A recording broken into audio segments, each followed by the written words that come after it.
skont l-intenzjoni tal-Papa. Missierna li jinti fis-smawiet jitqaddes ismek, tiġi saltnatek, ikun li tridint kif is-semek da fl-art.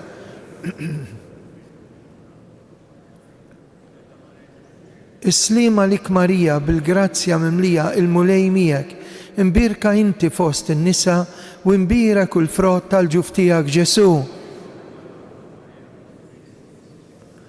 Glorja l-Missier li benu l-Ispirtu Santu. Għatihom u mulej il-mistrieħ ta' dejjem, jistrieħu fil-paċi.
Jabru in Sara, blagmar ferhu hecha amoru imoru sabete. Emi benalla farlara himuire, din shtetu flar mirhima, din shtetu flar fl-ard bil-iman, ninxteħtu fl-ard bil-iman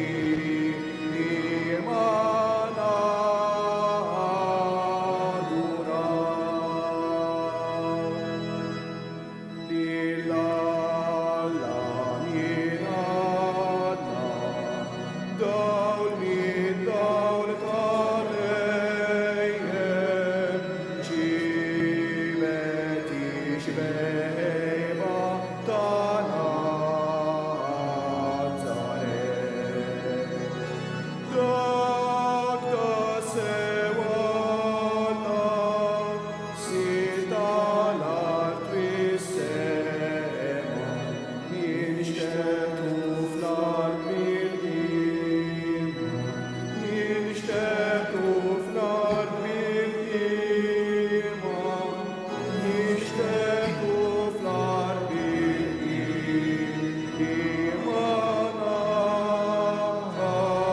aduraw.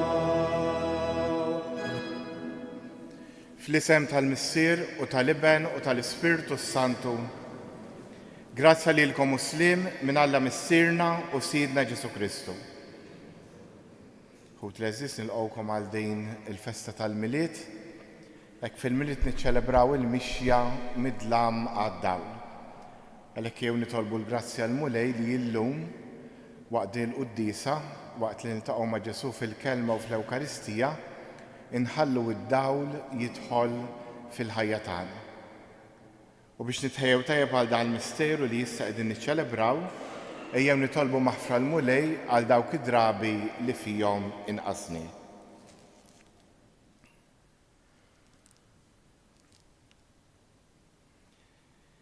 Int li jogħġbok issir bniedem bħalna biex issalvana, mulej ħnina.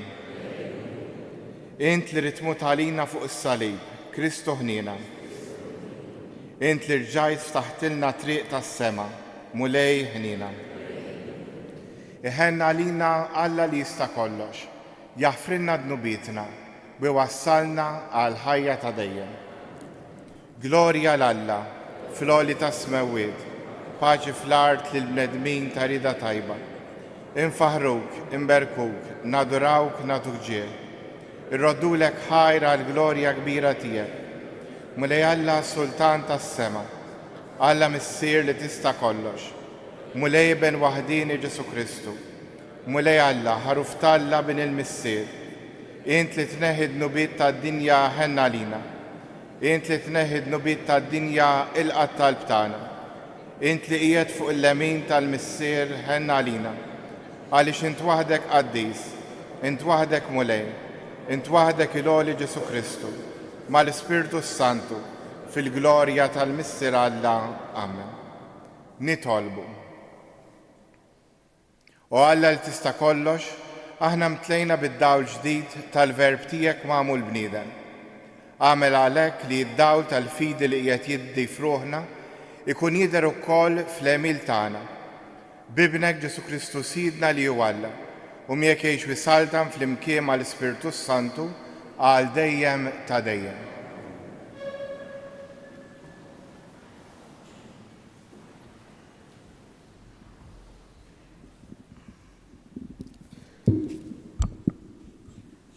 Qarri mill-ktieb tal-profeta Iżajja. Kemm huma sbieħ fuq il-muntanji, ir-riġlejn ta' min iħabbar il-bxara, ta' min ixandar is-sliem, ta' min iħabbar ir-risq, ta' min ixandar is-salvazzjoni u jgħid lil Sion, Alla tiegħek isaltan. Isma' ħalajta, l-assisa tiegħek ollew leħinhom, il-kol flimkien jgħidu bil-ferħ, għax raw bajnejhom lil mulej rieġa lura f'Sion. Intom, ħerbet ta' Ġerusalem, għajtu l-kol bil-ferħ, għax faraċ il-mulej il-poplu tiegħu feda lil Ġerusalem. Kixef il-mulej id-driħ tiegħu qaddis quddiem il-ġnus kollha u raw it-truf kollha tal-art is-salvazzjoni ta' Alla tagħna. Il-kelma tal-mulej. Raw it-truf kollha tal-art is-salvazzjoni ta' Alla tagħna ngħidu.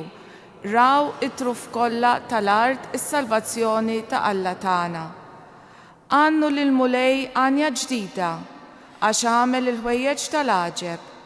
Ġibtlu r-rebħa l-leminija tiegħu u d-drieħ imqaddes tiegħu. Ngħidu raw it-truf kollha tal-art is-salvazzjoni ta' Alla tagħna. Għarra fil-mulej is-salvazzjoni tiegħu, fajnejh il-ġnus wara l-ġustizzja tiegħu. Ftakar fit-tieba u l-fedeltà tiegħu mal-poplu ta' Iżrael. Ngħidu raw it-truf kollha tal-art is-salvazzjoni ta' Alla tagħna. L-art kollha minn tarfa l-ieħor, rat is-salvazzjoni ta' Alla tagħna. Għajtu bil-ferħ lil mulej fl-art kollha, infexxu fil-għena, ifirħu u għannu. Ngħidu raw it-truf kollha tal-art is-salvazzjoni ta' Alla tagħna. Għannu lil mulej biċ-ċetra u bil-ħlewwa tal-għana, bit-trombi u bid-daq ta' trumbetti. Għajtu bil-ferħ quddiem il-mulej sultan. Ngħidu raw it-truf kollha tal-art is-salvazzjoni ta' Alla tagħna.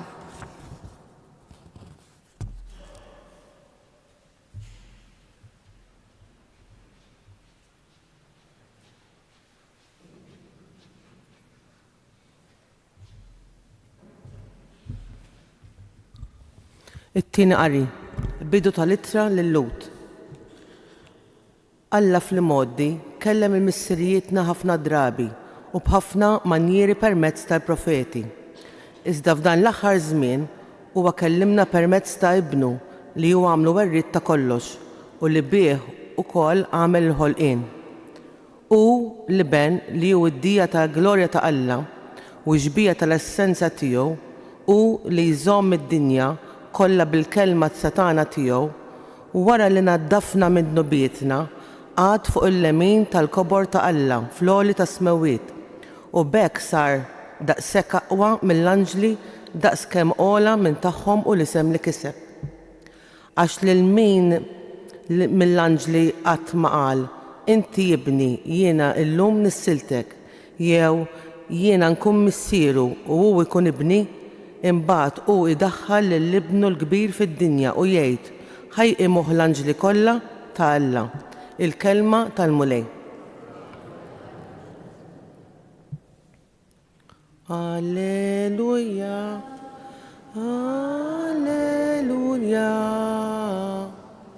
alleluja.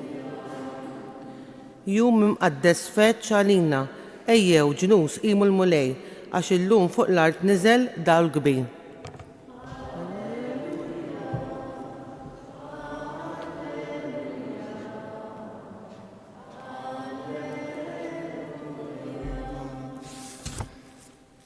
Il-mulej ma'kom. Qari mill-Evanġelu skont San Ġwan. Fil-bidu kien il-Verb, u l-Verb kien ma' Alla, u l-Verb kien Alla. U ma kienx fil-bidu ma' Alla. Kollox bih sar u xejn ma sar mingħajru. U kull ma sar kellu l-ħajja fih. U l-ħajja kienet id-dawl tal-bniedem. Id-dawl jiddi fid-dlam, imma id-dlam ma jelbux. Kien id-dawl veru li jdawwal kull bniedem, huwa u ġej fid-dinja. Kien fid-dinja u d-dinja saret bih, imma d-dinja ma rfitux. Ġie f'daru u niesu ma laqgħuhx, imma lil dawk li laqgħuh tom is-seta li jsiru li Alla, dawk li jemmnu f'ismu. Li twildu mhux bid-demm, anqas bil-ġibda tal-ġisem u anqas mir-rieda tal-bniedem, iżda minn Alla. U l-Verb sar bniedem u għammar fostna, u aħna rajna l-glorja tiegħu, il-glorja li għandu mill-missier bħal ibnu l-waħdini, mimli bil-grazzja u l-verità. Il-kelma tal-mulej.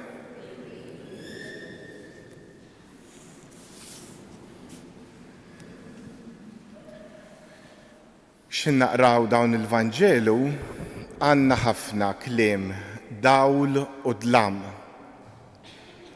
U biex nifhmuh sew rridu nifhmu l-esperjenza ta' meta pereżempju jmur id-dawl. Jekk għandek kamra mimli affarijiet, immaġina trid tiekol hemm il-kċina, jew trid tmur l-uffiċċju tiegħek iġġib xi ħaġa. Għalkemm m'hemmx dawl, l-affarijiet kollha hemm qegħdin diġà. Il-problema tkun li ma tistax issibhom. Issa biex issibhom m'hemm bżonn ikollok id-dawl kollu, imma jekk tixel ftit il-mobile u jkollok dak il-ftit dawl, ħafna drabi jkun biżżejjed biex issib l-affarijiet li qed tfittex. U l-istess il-festa li qegħdin niċċelebraw illum. Il-festa tal-lum huwa qed niċċelebraw il-mument meta Alla sar bniedem. Issa waħedna ma stajniex nifhmu ħajjitna stess. Ma stajniex nifhmu x'inhu l-iskop tal-ħajja tagħna. Is-sabeħ li hemm fina ma setax joħroġ. Allura l-istedina tagħna illum biex inġibu d-dawl ta' Kristu bil-mod il-mod inkomplu nistednuh fil-ħajja tagħna. Issa tgħiduli kif ħanagħmel dan? Aħna dejjem niġu l-Knisja. U hawnhekk rridu narawha minn żewġ aspetti. L-ewwel qabel kollox għall-ħajja tiegħi personali. Fil-ħajja tiegħi personali biex indaħħal id-dawl ta' Kristu fil-ħajja tiegħi, għandi bżonn nipprova neduka lil moħħi il-mod kif naħseb, nedukah dejjem aktar bil-kelma tAlla. Il-kelma tAlla mhux nismagħha biss, imma rrid nipprova li moħħi jirraġuna bl-istess mod tal-kelma. Allura x'niġi biex nieħu deċiżjoni mhux kif fettillu moħħi, mhux kif qalu n-nies, imma kif tgħid il-kelma tAlla, dik il-moħħ tiegħi rrid nedukah u ndaħħal id-dawl f'moħħi. Imbagħad għandi l-qalbi. Qalbi fejn taħbad? Hemm l-emozzjonijiet.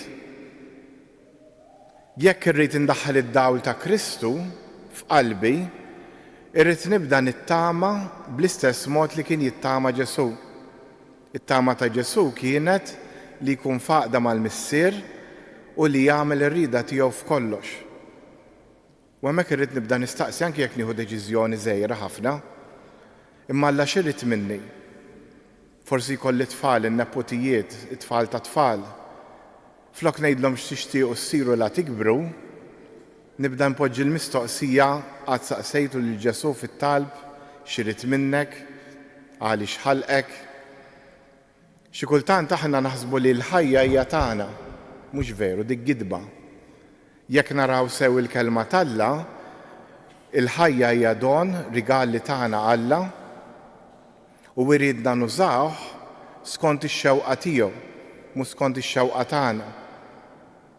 Allura jekk irrid indaħħal id-dawl ta' Alla f'qalbi, irrid nibda nittama bit-tama tiegħu, nara x'jixtiequ u fejn jixtiequ immur jien, mhux bil-maqlub, mhux nagħmel pjan jien u ngħidlhom ibirku, imma nara u xirrid u jien naħdem skont dak li jgħidli hu. Mena moħħi, qalbi, imbagħad għandi l-idej u s-saqajn l-azzjoni tiegħi. Biex id-dawl ta' Kristu jidħol f'ħajti permezz tal-azzjoni tiegħi, irrid nipprova inħobb lill-oħrajn skont kif iħobb Alla. Inħobb l-oħrajn mhux biżżejjed naqbad indaħħal idi fil-mut u nagħti xi ħaġa, dak sew mhux. Għax anki dak, jekk jien għandi żejjed u nixtieq nagħti karità, mhux nagħtiha lill-ewwel wieħed li ġie u nsarraħ il-kuxjenza. Jekk qalbi tkun tħabbat ma' Alla, irrid insaqsi lilu dawn il-500 euro, dawn l-1000 euro. Lil min tridni nagħtihom. Għax malajr immur naħseb li nagħtihom għall-murtali tal-festa qed nagħmel xi ħaġa tajba. Però mbagħad forsi hemm xi ħadd qiegħed fil-missjoni għandu bżonn għajnuna speċifika li mingħajr dawk il-500 euro ma jgħaddix u jien naqbad naħlihom f'xi ħaġa oħra. Irid iħalli l-Alla jissuġġerili hu. Mena dak hu l-mod kif il-miliet nista' ngħixu billi nħalli d-dawl ta' Kristu jidħol fil-ħajja tiegħi. Però hemm aspett ieħor u dan l-aspett xi kultant ninsewh. Kristu, id-dawl ta' Kristu jrid joħroġ ukoll fid-dinja ta' hemm barra.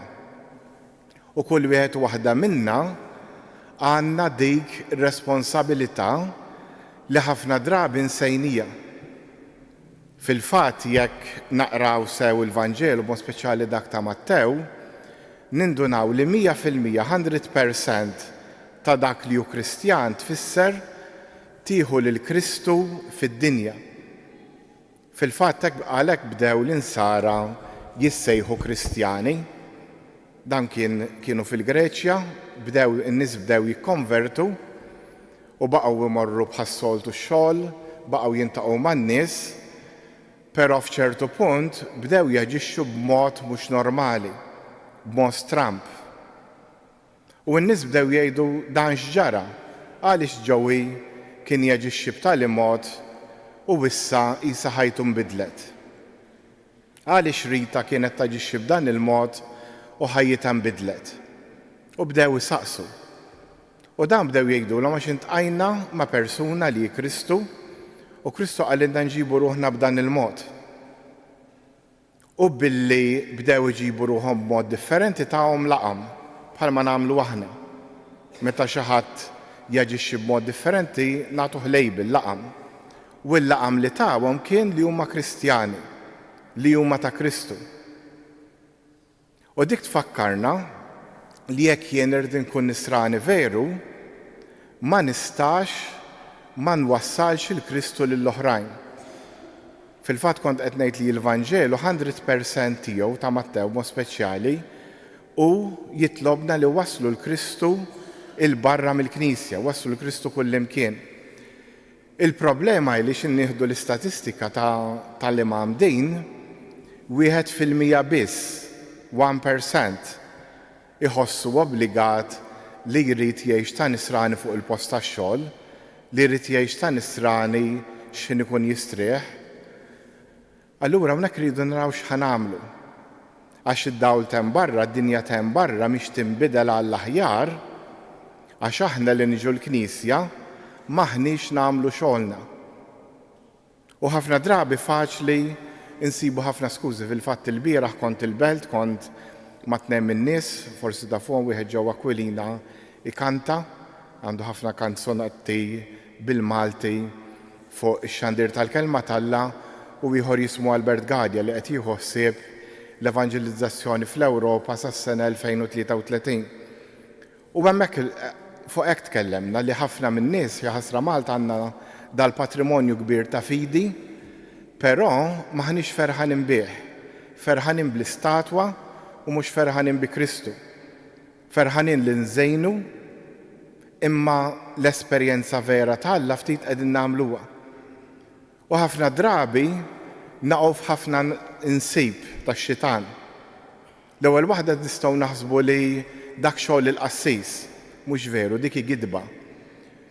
Ma jistax il-Papa jikkonverti n-nies, il-Papa għandu rwol tiegħu ġo Ruma, il-Kappillan għandu rwol tiegħu fil-Knisja tiegħu, però jekk inti teacher, ħadd ma jista' jħodlok postok. Allura jekk ngħid dak mhux xogħli, qed naċċetta gidba. Ħaġa oħra għadni ma nafx biżżejjed. Dik hi gidba oħra, xi ħadd minnkom għandu tfal li qabel ġab it-tfal fid-dinja tgħallem kollox? Xi ħadd tagħmel hekk? Iwa jew le? Xi ħadd tagħmilha dil ħaġa? Le qed tgħiduli hux hekk. Ma jistax ikun aħna nkunu nafu kollox qabel, ħafna minnkom forsi illum jew il-bieraħ jew għada ħadd istiednu l xi ħadd id-dar. Ħadd minnkom mhux chef b'degree wara ismu li jaf isajjar, forsi wieħed jew tnejn, u xorta nsajru għall-oħrajn. L-istess, aħna imsejħin nieħdu l-Kristu kull fejn inkunu. U iċ-ċansis huma kbar ħafna. Hawnhekk qegħdin ftit. Xi kultant inkunu f'postijiet, inkunu f'kumitati li ntaqgħu ma' nies li forsi aħna l-uniku persuna li tiġi l-Knisja. Aħna qegħdin nirrappreżentaw il-Kristu quddiem dawk in-nies. U ħafna drabi għalhekk ma nimxux il-qudiem, jekk ma nimxux il-qudiem nimxu lura. Imbagħad hemm min jgħid jien nipprova ma' tfal u ma jirnexxilix. Tibqax tipprova ngħidlek jien. Kristu qalilna li l-ewwel nett l-ebda profeta mhu milquh f'pajjiżu. Allura trid tipprova postijiet oħrajn. Trid tipprova ma' dawk l-emigranti li għandek qrib id-dar tiegħek. Mhux b'mod fanatiku, mhux nimponi, imma l-ferħ tagħna li ntqajna ma' Kristu irid b'xi mod jasal.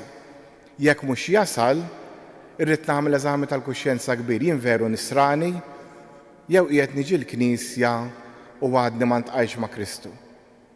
Li ngħidu li r-reliġjoni xi ħaġa personali tiegħi biss, dik hija gidba oħra. Gidba oħra li ħafna drabi ninsewa, ma nindunawx li hi gidba. Ir-reliġjon għalina mhix xi ħaġa personali. Imma d-dawl ta' Kristu rid jasal u din x-xewqa talla. X-xewqa talla hi li jasal f'kull qalb tal-bniedem. U kull bniedem hemm Alla fih, Sant Wistin jgħidilna li qalbu ma setax tistrieħ qabel sabet il-Alla. U ħafna min-nies anki l-Musulmani ta' madwarna, anki ta' nies ta' reliġjonijiet oħra, bla ma jafu huma stess li l-Kristu qegħdin ifittxuh, qegħdin ifittxu d-dawl tiegħu. Allura issa nixtieq noqogħdu ftit fiskiet, nixtieq li napprezzaw it-twelid ta' Ġesu, għax permezz tiegħu nistgħu narfu it-tajjeb mill-ħażin, permezz tiegħu nistgħu nkunu ferħanin, u nixtieq nistedinkom illum biex ma taħsbux fuqkom infuskom. Jekk ilkom tiġu 30-20 sena l-Knisja kważi kull nhar ta' ħadd jew kuljum, dik il-ħaġa f'passat għandha tkun passat. U nixtieq nisfidakom u nistedinkom u tistaqsu lil min nistgħu wassal il-ferħ ta' Kristu. Tgħidulix li tfal jew li tfal ta' tfal, dak huwa obbligu naturali, dak ma toġġ. Aħseb in-nies li tintaqa' magħhom u wara u itlob il-mulej jibda jnebħek kif id-dawl ta' Kristu jista' jasal. U biss b'dan il-mod li id-dinja tinbidel.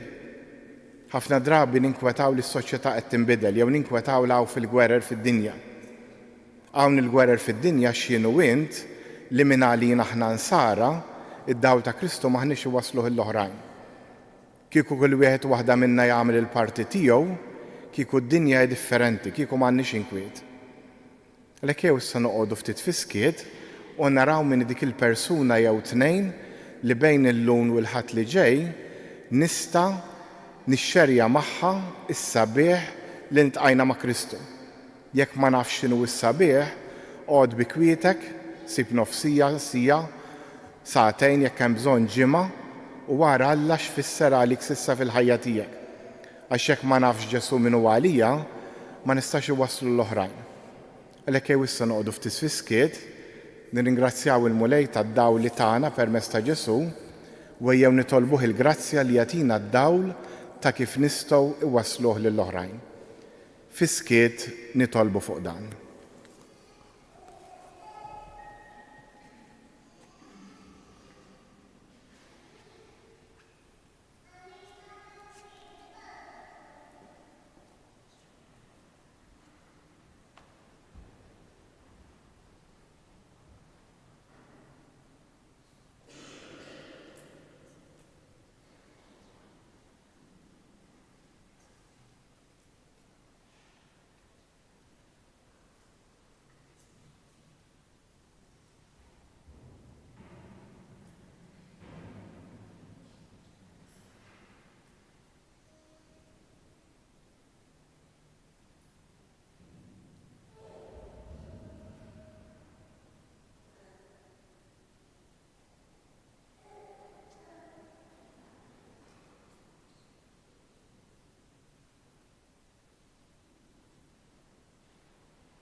Issa numu bil-wifqa u nistqarru flimkien il-fidi tagħna.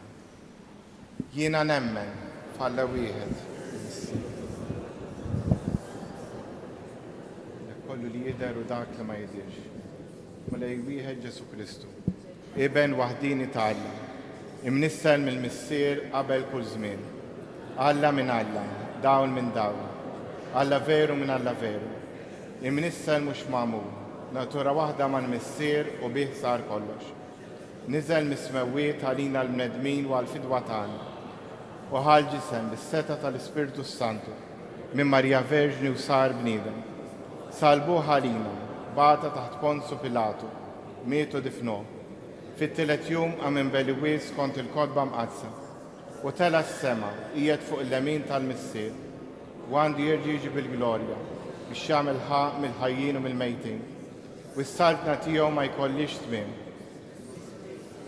Mulej li jagħti l-ħajja li ġej mill-missier u mill-liben li hu meqjum imweġġaħ fl-imkien mal-missier u mal-liben u li tkellem fom il-profeti fi knisja waħda qaddisa kattolika apostolika. Nistqarma mudija waħda l-mafta d-nubiet, nistenna l-qawma mill-liwiet u l-ħajja ta' żmien li ġej. Ħut il-għeżiż se issa f'fiduċja fil-missier li jisma' t-talb tagħna, irresqulu t-talbiet tagħna lkoll. Jien nitolbu għall-Knisja, għall-Papa, għall-isqfijiet, għas-saċerdoti, għal kull wieħed waħda minna biex aħna nkunu dejjem aktar xhieda ta' Kristu kull fejn inkunu. Nitolbu. Hekk f'dan il-jum li fih qegħdin niċċelebraw it-twelid ta' Kristu ejjew nitolbu għall-mexxejja tal-pajjiż u l-mexxejja tal-pajjiżi kollha biex Kristu, id-dawl ta' Kristu jkompli jidħol f'kull deċiżjoni li tittieħed. Nitolbu.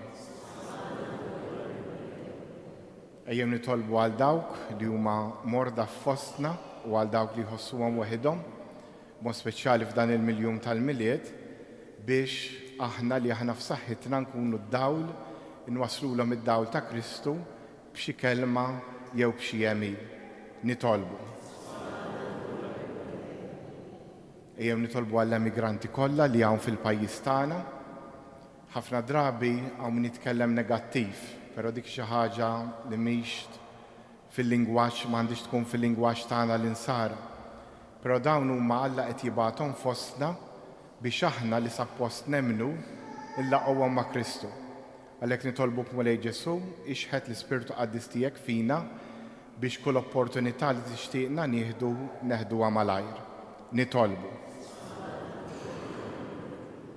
Jew nitolbu għal dawk kollha li jiġu jżuru dan is-santwarju, mod speċjali għal dawk kollha li għaddejjin minn xi tbatija biex tillaqa' mal-mulej Ġesu ittihom il-konsolazzjoni li qalbhom tixtieq. Nitolbu. U issa fis-skiet jew resqu t-talb tagħna lill-mistierna tas-sema.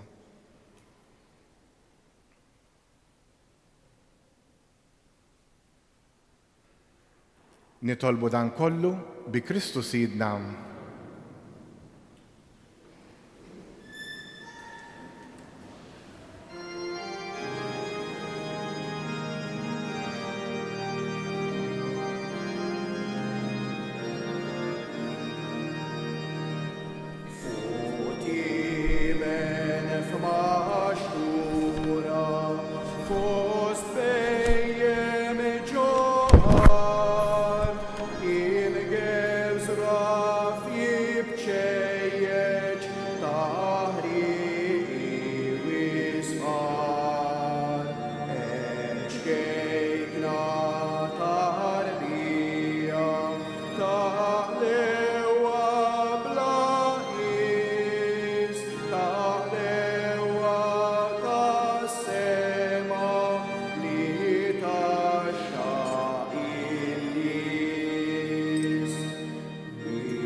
li tolbuħuti bl-sagrifiċċju tiegħi u tagħkom ikun joġob l-Alla l-Missier li jista' kollox.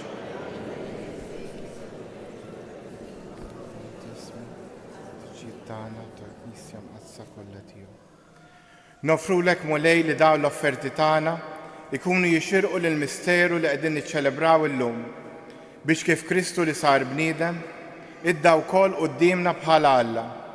Hekk dan il-frott tal-art li qegħdin nofrulek iġiffina il-grazzja tiegħek bi Kristu Sidna.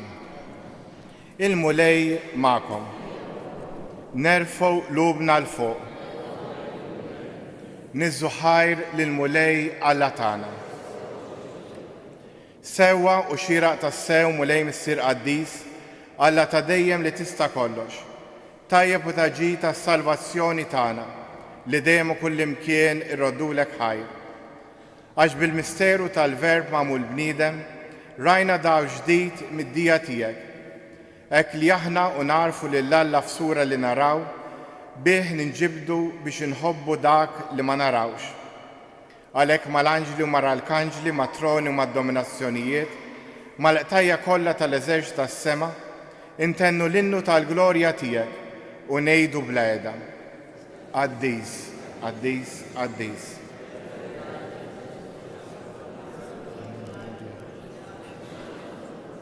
Osanna fl-ola ta' smewiet, imbierek min ġej f'isem il-mulej. Osanna fl-ola ta' smewiet. Qaddis tas-sew int mulej, inti lajn ta' kull qdusija. Qaddes għalhekk nitolbu dan l-offerti bil-barka tal-Ispirtu tiegħek biex isiru għalina il-ġisem u d-dem ta' Sidna Ġesu Kristu li meta kien se jingħata biex mir-raj ħibati ħal ħobs radd il-ħajr qasam tal id-dixxiepli tiegħu qal ħudu u kulu il-kol minn dan għax dan huwa ġismi li jingħata għalikom.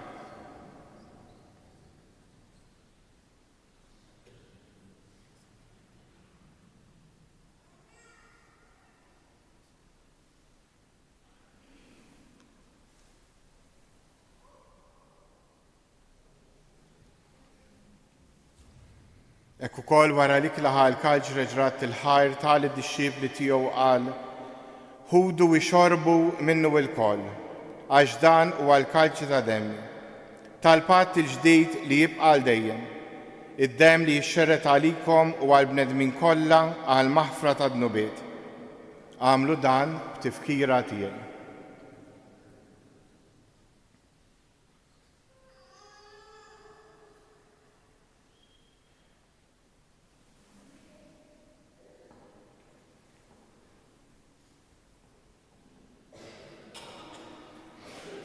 Danu il-misteru tal-fidi. Nħabru l-mewt tiegħek mulejn, inxandru bil-ferħ l-qawmin tiegħek, nistennewk sa ma tiġi fil-glorja. Għalhekk aħna nagħmlu dan b'tifkira tal-mewt u l-qawmin ta' Sidna Ġesu Kristu, nofrulek mulej il-ħobs tal-ħajja u l-kalġ tas-salvazzjoni. U rraddulek ħajra x'għoġbok tilqana hawn quddiemek biex naqduk. U miċ-ċokontana nitolbu li l-Ispirtu Santu jaqadna f'ġisem wieħed, li jenna nieħdu sem mill-ġisem u d-dem ta' Kristu. Ftakar mulej fil-Knisja tiegħek imxerda mad-dinja kollha, u qed taf l-imħabba flimkien mal-Papa Ljum, l-Isqoftan Anton u mal-Ministri tiegħek kollha. Ftakar ukoll fħutna li raqdu bit-tama tal-qawmien, ftakar fil-mejtin kollha. Daħħalhom quddiemek fid-dawl tas-sebħ tiegħek. Ħenna lina l-koll nitolbuk, għatrinna wkoll il-wirt tal-ħajja ta' dejjem, flimkien mal-Verġni Mqazza u Alla Marija, żewġa Ġuseppi, l-Apostli u l-Qaddisin kollha li jgħix fil-ħbiberija tiegħek sa mill-bidu tad-dinja. Għamel li magħhom infaħruk u nsebħuk b'Ġesu Kristu Ibnek. Bi Kristu, ma' Kristu u fi Kristu. Jingħata lilek Alla missier li tista' kollox, flimkien mal-Ispirtu Santu, kull ġieħu glorja għal dejjem ta' dejjem. immexxija mill-istess spiritu li mexxa lil Ġesu, ejjew issa nitolbu t-talba li hu stess għallimna. Missirna.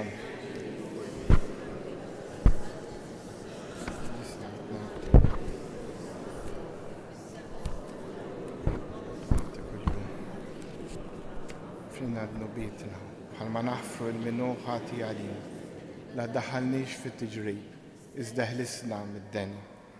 Eħlisna jitolbuk mulej minn kull deni, għatina fit-tiba u l-ħnina tijek il-paċi fi żmienna, biex inkunu ħielsa dejjem midnub u imħarsa minn kull inkwiet. Aħna u nistennew u nittamaw il-lena u l-miġja tas-Salvatur tagħna Ġesu Kristu. Mulej Ġesu Kristu li jgħid l-apostli tiegħek inħallilkom islim, natikom islim tiegħi, la tħares lejn dnubitna, iżda ħares lejn il-fidi tal-Knisja tiegħek. Għatija slim u laqda li jint trid fija, int li tgħix bis-saltan għal dejjem ta' dejjem. Il-paċi tal-mulej tkun dejjem magħkom. Għatu l-paċi lil xulxin.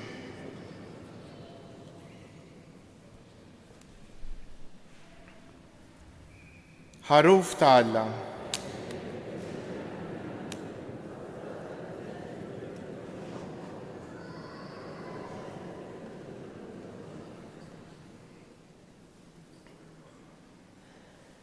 Danu il-ħaruf ta' Alla, danu li jneħħi d-nubiet ta' dinja, ħen jindawk li huma mistiedna għall-ikla tal-ħaruf.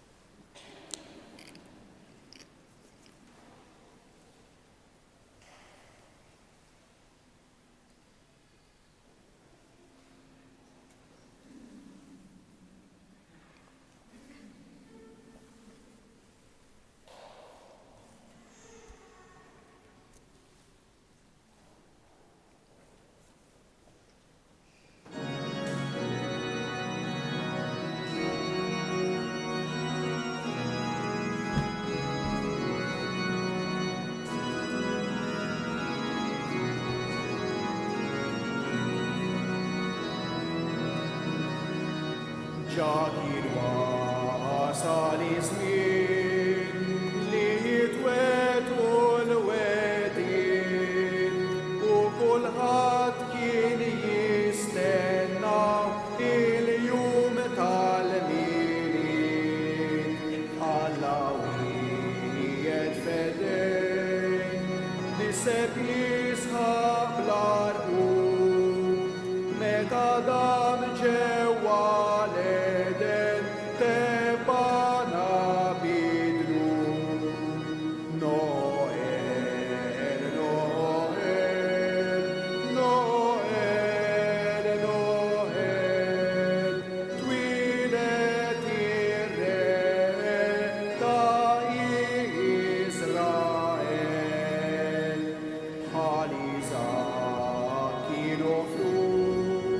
das Giuseppe Libio, al Mosè millesiriu, ci salva culru, u Daniel il-Verkir, kien ħabrilna il-ju, Isaija imnissel min David ibnu.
Nirringrazzjawk Mulej Ġesu tal-li twellit fostna u għalina. Nitolbuk kompli kun id-dawl tal-ħajja tagħna, tad-deċiżjonijiet tagħna. Dan nitolbuh kważi b'mod egoistiku Mulej Ġesu biex il-ħajja tagħna tilħaq il-milja tagħha u l-ferħ tagħna jkun sħiħ. Nitolbuk illum tidħol f'dawk l-erjas tal-ħajja tagħna li mhumiex għaddaw, li forsi għadhom fid-dlam, li forsi hemm idwejjaq fihom. Nistiednu d-dawl tiegħek Mulej Ġesu biex jidħol permezz tal-ħsieb, permezz tal-qalb tagħna, biex kull żona tal-ħajja tagħna li mhix fid-dawl issib id-dawl. Ibgħat l-Ispirtu tiegħek fina biex neħduk ukoll kullimkien, biex aħna inwasslu d-dawl tiegħek ill-oħrajn. Glorja l-Missier u l-Liben u l-Ispirtu Santu. Jibqa' dejjem ta' dejjem amen. Nitolbu.